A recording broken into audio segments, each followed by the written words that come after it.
Hiccups म्हणजेच की उचकी. उचकी आल्यावर कोणीतरी आपली आठवण काढत आहे असं आपण म्हणतो. पण वैज्ञानिक दृष्टिकोनातून उचकी येणं म्हणजे नेमकं काय होतं हे आज आपण बघणार आहोत. उचकी ही आपल्या ब्रीदिंग सिस्टीम म्हणजे श्वसनासंबंधित आहे. आपल्या पोट आणि फुफ्फुस याच्या दरम्यानमध्ये डायफ्रॅम असतं. जेव्हा नॉर्मली आपण श्वास घेतो तेव्हा हे डायफ्रॅम खाली खेचलं जातं आणि जेव्हा आपण श्वास सोडतो तेव्हा ते डायफ्रॅम डबल नॉर्मल होतं.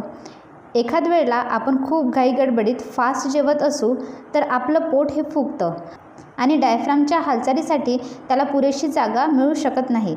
त्यामुळे आपल्या पचनात आणि श्वसनक्रियेत अडथळा निर्माण होतो आणि या सर्व गोष्टींमुळेच आपल्याला उचकी येते. तर आजची ही माहिती तुम्हाला कशी वाटली हे नक्की तुम्ही कमेंट बॉक्समध्ये सांगा. थँक्यू.